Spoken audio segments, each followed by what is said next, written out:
Buenas tardes. Como sabéis, Centro Sefarad Israel es una institución del Ministerio de Exteriores, Comunidad de Madrid y Ayuntamiento de Madrid. Y esta tarde queremos hacer una visita muy especial a un museo que dedica todo su esfuerzo a mantener vivos los objetos de escritores que han dejado su testimonio en este museo, librería que nos vamos a visitar hoy, y en especial por este aniversario de Alejandra Pizarnik, que se está celebrando en muchos sentidos, ¿no? Es el aniversario de su nacimiento, el 85 aniversario de su nacimiento, y por ese motivo se ha dedicado una de las salas a recordar a esta escritora argentina, judía, que falleció muy joven, pero que nos dejó una obra inmensa. Muchísimas gracias a los dos por estar hoy con nosotros, y me encantaría que nos explicarais en primer lugar vuestro espacio. ¿Qué podemos encontrar cuando vayamos a visitaros? Bueno, ante todos los agradecidos somos nosotros por vuestro interés en nuestro proyecto. Bueno, nuestro espacio es, para definirlo de una manera general, podemos decir que es un espacio multifunción porque tiene distintas variantes, está estructurado en distintas partes. Por un lado tenemos una librería especializada en autores latinoamericanos fundamentalmente. Por otro lado tenemos un sello editorial que realiza ediciones de tirada corta, en forma artesanal, numerada, firmada por los autores, que eran muchas veces, la mayoría, ilustradas. Tenemos una sala de exposiciones, una pequeña galería de arte, y tenemos el Museo del Escritor, que tal vez sea así lo más original, porque es una colección muy grande de objetos que pertenecieron a diferentes escritores de lengua española, de los cuales tenemos exhibidos más de 200 escritores. Tenemos de todos ellos algo exhibido. No podemos tener exhibidos los más de 5.000 objetos y documentos que tenemos en forma permanente, pero sí tenemos de todos los autores presentes algo. Se hacen visitas guiadas, porque el centro del museo es lo que nosotros llamamos objetos afectivos, o sea, objetos que nos cuentan una historia sobre su dueño. Y con los fondos aprovechamos ya espacios más grandes para dedicados ya a un autor o a un grupo de autores, sacar los fondos. De hecho, está dentro de tú nombraste la Comunidad de Madrid hace un rato, dentro de la red Tiner, ese proyecto en la Comunidad de Madrid para llevar exposiciones a diferentes ayuntamientos. Está circulando este año la exposición Escrito por Mujeres, Rastros del Mundo Femenino en Español del siglo XX, que son con fondos de nuestro museo. Muy bien. Oye, para seguir, estáis en Madrid, ¿verdad? ¿Cuál es la dirección? Sí, la dirección de nuestro museo es la calle Galilea 32, esto es barrio de Argüelles, entre Fernando el Católico y Fernando de los Ríos. Está muy accesible con cualquier metro Quevedo, canal, autobuses, muy fácil de llegar. Pues qué bien. Entonces, en este momento tenéis en especial una exposición dedicada a Alejandra Pizarnik. ¿Qué objetos podemos encontrar y hasta cuándo va a estar la exposición? Bueno, esta exposición de Alejandra Pizarnik es una pequeña exposición que anticipa un proyecto más amplio que tenemos preparado para el año que viene, que se cumplen los 50 años de su fallecimiento. Es una exposición de las que llamamos, que hacemos en la sala del museo, ¿no? O sea que es una exposición pequeña y dentro del mismo ámbito del Museo del Escritor. O sea que se ve en ese contexto. Dado que además de los objetos que tenemos normalmente exhibidos, como fotos, su pluma y otras cosas, en este caso lo que hemos incorporado, todas las primeras ediciones de ella, hechas de vida por supuesto, y también material fotográfico bastante interesante, con alguna foto, por ejemplo, una con su madre, que es bastante poco conocida. ¿Qué objeto podéis destacar de la exposición? Primero vamos a comentar la pluma de Alejandra. En este momento no está en el museo porque está en la exposición de Escrito por Mujeres de la Red Itiner, junto con un manuscrito y alguna primera edición de Alejandra que están circulando por la Comunidad de Madrid. Pero sí estarán para la gran exposición del año que viene. Dentro de las cosas que tenemos exhibidas aquí, bueno, además de que siempre están exhibidas algunas fotografías que pertenecieron a su álbum familiar, yo creo que una de las cosas más bonitas que podemos ver es algún libro de su biblioteca personal en la exposición. Hay un libro sobre André Breton que está firmado por ella, dice Alejandra, en la página de cortesía, y es un libro en francés, uno de los libros que ella compró cuando estuvo 2 años en Francia entre el año 61 y 62. Alejandra, cuando era pequeña, hablaba muy mal el español, porque en su casa no se hablaba español, sus padres eran inmigrantes, entonces ella aprendió la lengua familiar y tenía un gran complejo con el tema de la lengua. Y cuando fue chica, enseguida y quiso aprender a hablar francés. Y entonces después, para perfeccionar el francés, como tenía un tío que vivía en Francia, decidió, bueno, sus padres la mandaron 2 años a Francia a vivir allí para perfeccionar el francés. Y este es uno de los libros en francés que ella tenía en su biblioteca, que estudió muchísimo. De hecho, Alejandra tiene alguna traducción hecha por ella del francés. Y tú sabes que Alejandra tenía un diario que se llamaba El Cuaderno Amarillo, donde iba a de vocabulario también en francés, y cosas que hacía también con el español, porque, como te digo, tenía gran obsesión, un tema con el uso de la lengua, ¿no? Sin embargo, es una magnífica poeta. ¿Qué obra me destacaríais de Alejandra?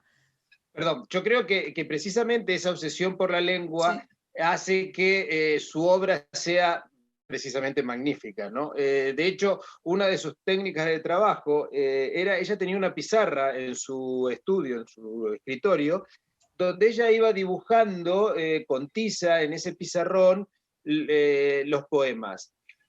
Y su visión era, además de la sonoridad del texto, la visión gráfica de la imagen de las palabras, ¿no? Entonces, si veía que hay una palabra que disonaba, no quizás por el sonido, pero sí por la estética en el poema, la borraba y buscaba un sinónimo que le encajara mejor estéticamente, ¿no? Y eso hace que sea, bueno, su obra realmente magnífica.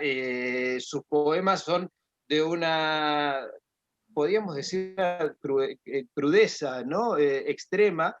Y yo, como el libro de ella, bueno, es que no podría seleccionar uno en particular, pero Extracción de la Piedra de la Locura me parecen unos poemas fantásticos, que yo sin duda recomendaría para la lectura sin ninguna duda. Ella además tuvo una vida en la que refleja muy bien en todos sus poemas, pero una visión muy trágica. Siempre estaba en una especie de extremo, ¿no? De la emoción. ¿Cómo se figuraba, cómo se transformaba eso en su obra? Bueno, desde luego es una obra muy fuerte la de Alejandra Pizarnik, ¿no? Muy profunda, o sea, ella tenía problemas, ¿no? Digamos, para manejar, bueno, la muerte de su padre fue realmente un golpe muy grande, ¿no?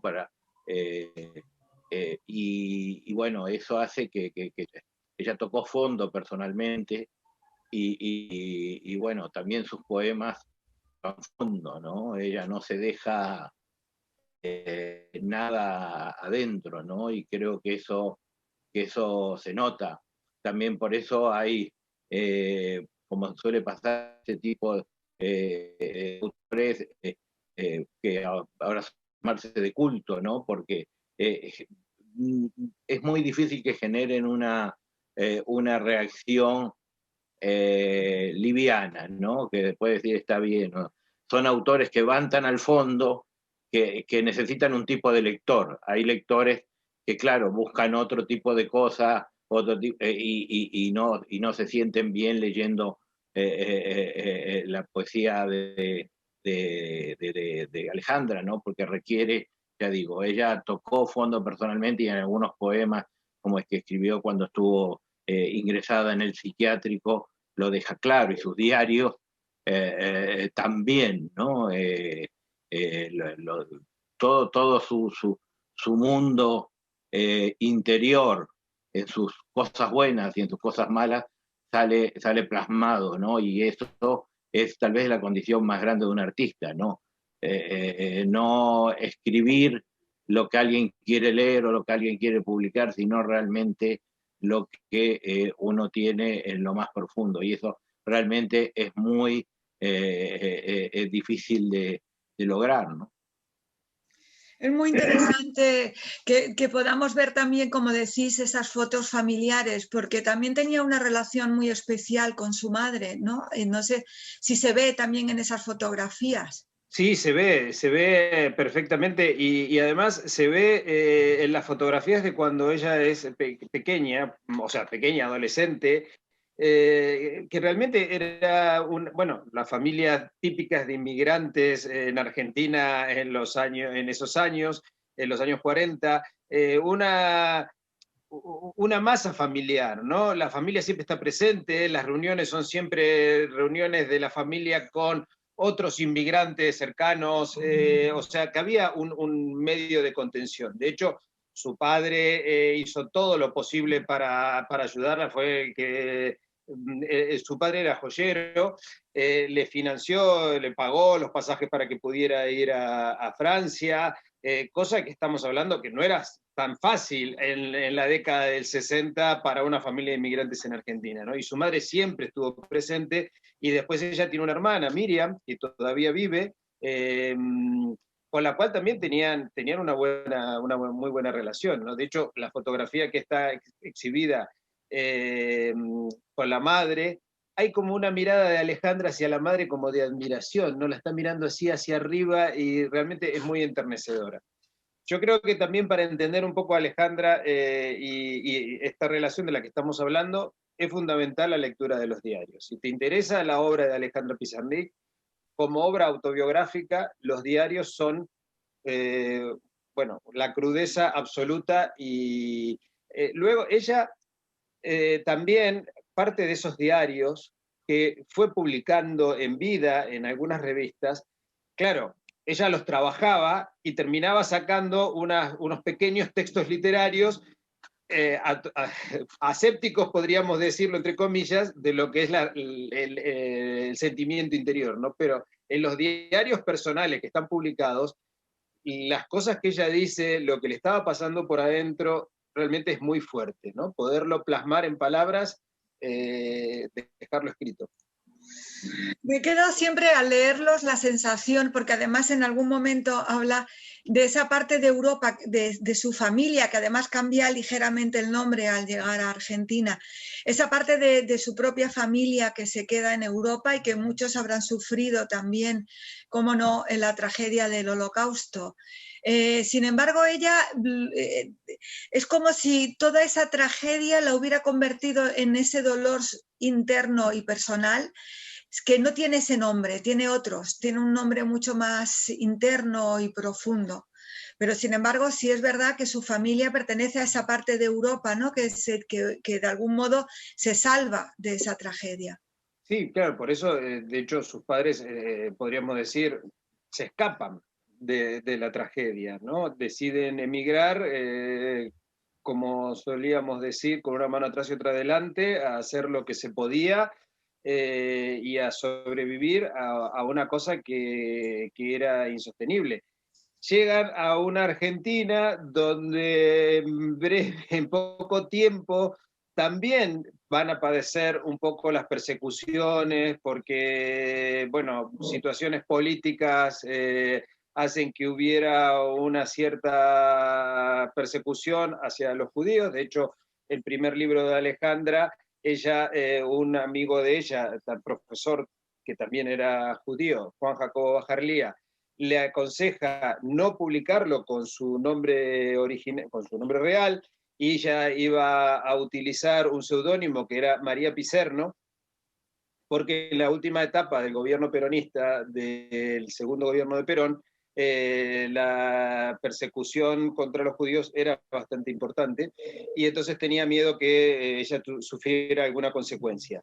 De hecho, nosotros tenemos en el museo un poema mecanoscrito firmado con el seudónimo de María Pizerno. Finalmente, el libro sale después de la caída de Perón en el año 55, y entonces es el primer libro de Alejandra, y que Alejandra va a firmar el único libro que va a firmar con su nombre completo, que es Flora Alejandra Pizarnik. Tú sabes que en la familia, a Alejandra, de hecho eso se ve en los diarios, le decían Buma, que es Flora, Florcita, en la lengua originaria de la familia. Y yo creo que Alejandra tiene distintas facetas, ¿no? Por un lado, que tiene que ver con lo que tú dijiste, el esfuerzo por entroncar con una tradición literaria que le es ajena, ¿no? Que era un poco lo que Raúl decía, la preocupación por el lenguaje. Yo creo, todo autor viene de una tradición literaria, ¿no? Que es cosa. Y ella se construye dentro de la tradición literaria argentina y con el idioma español, pero que en cierta manera les es ajeno a sus raíces, porque ella lo empieza a hablar, ¿no? Es digamos, un rasgo que yo creo que está en su vida, ¿no?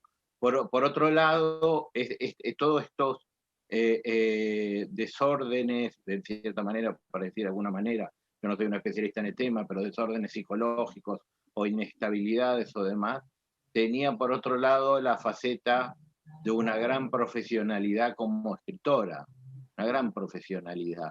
En el sentido, ella planificaba mucho su carrera literaria, con mucho cuidado, ¿no? Eligiendo autores importantes que le hicieran sus prólogos, llevando fichas de un texto suyo donde había sido publicado, además.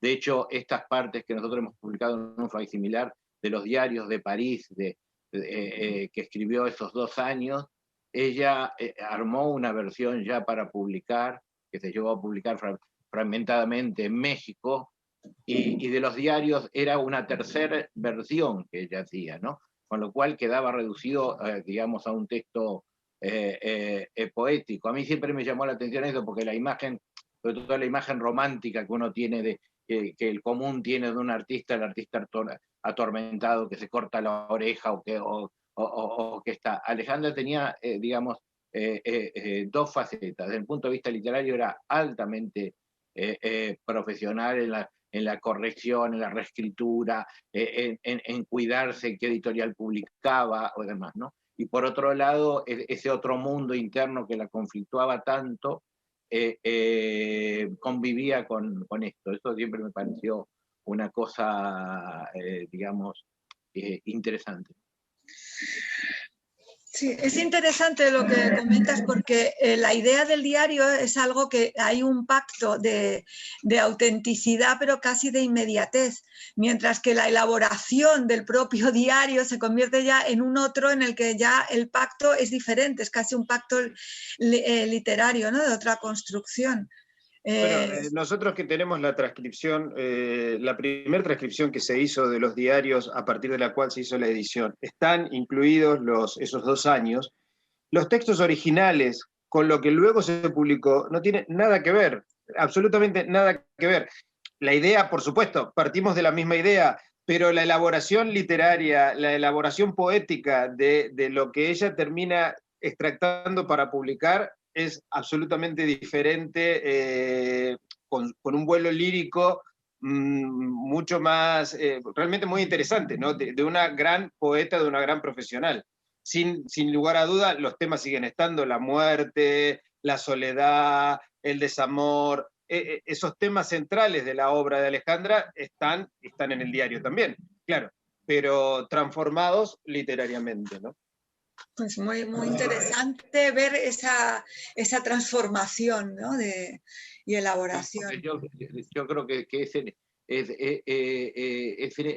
ese rasgo que pocas veces, ya digo, porque, digamos, yo siempre un poco reniego porque por influencia cultural de distintas cosas, la imagen del artista atormentado es una imagen muy fácilmente aceptada por la sociedad, ¿no? En el inconsciente colectivo está muy presente esa visión romántica de que para que ser un gran artista hay que ser, digamos, una persona atormentada. Bueno, yo desde luego discrepo totalmente, hay grandísimos escritores que han tenido los conflictos como dentro de un parámetro de tipo normal, ¿no? Pero en el caso de ella, vuelvo a reincidir con esa idea, esa planificación, ella es una carrera impresionante en los años que estuvo. No, es una cosa que me parece importante, o sea, no solo revalorizamos su obra después, ella murió con 36 años y tuvo una inclusión en el mundo literario importantísima, muy rápido, porque ella hizo muy bien su carrera literaria. El año 1962, cuando ella tenía nada más que 26 años, se publica Árbol de Diana en la editorial Sur, que lo publica, digamos, Vittorio Campo, y el prólogo se lo hace Octavio Paz, que ya era, digamos, por supuesto, una primera figura, ¿no? Y después traba una gran relación con Julio Cortázar. Ella construye muy bien una carrera que hace que en 36 años logre una cantidad de cosas importantísimas, que siempre a mí me parece importante señalar de eso. O sea, ella tenía su enfermedad, sus problemas, o lo que fuera que tuviera, pero logró, ya digo, con 36 años, y una inserción literaria realmente importante en su generación, incluso llegó en vida siendo un punto de referencia también de muchos poetas más jóvenes que ella.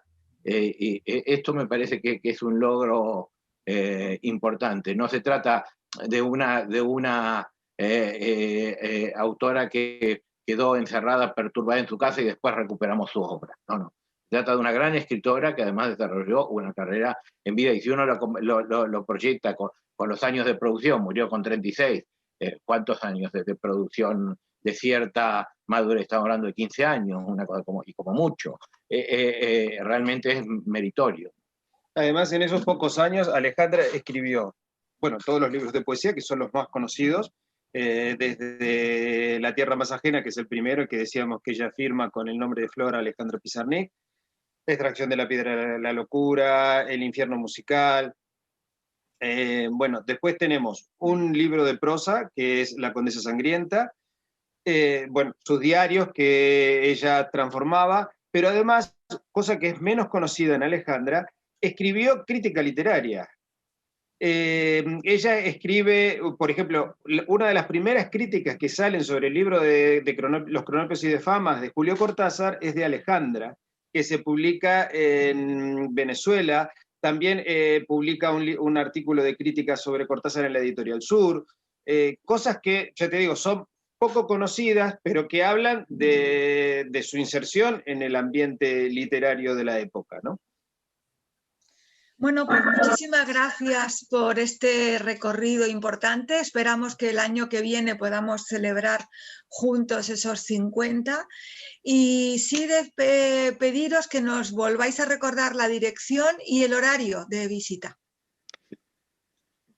Bueno, estamos en la calle Galileo 52, entre Fernando el Católico y Fernández de los Ríos. Nuestro horario es de lunes a viernes, de 10 de la mañana a 2 de la tarde y de 5 a 8 y media, y los sábados de 10 de la mañana a 2 de la tarde. Por supuesto, para visitar la exposición de Alejandra Pizarnik es con entrada libre y gratuita. O sea, solamente hay que llegarse a verla. Lo que es interesante también, los que quieran tener una visita un poco más informada, para decir de alguna manera, en las visitas guiadas que se hacen normalmente al museo, durante el tiempo que está la exposición se incluye también una visita guiada a la exposición, ¿no? Los que quieran hacer una visita guiada, sí tienen que solicitarlo con anticipación, y bueno, la dirección es esta y nuestro teléfono es el 91 429 8363, y si no el mail es muy fácil, info@centrodeartemoderno.es, y ahí en esos casos le contamos ya la historia historias de los objetos, las cosas,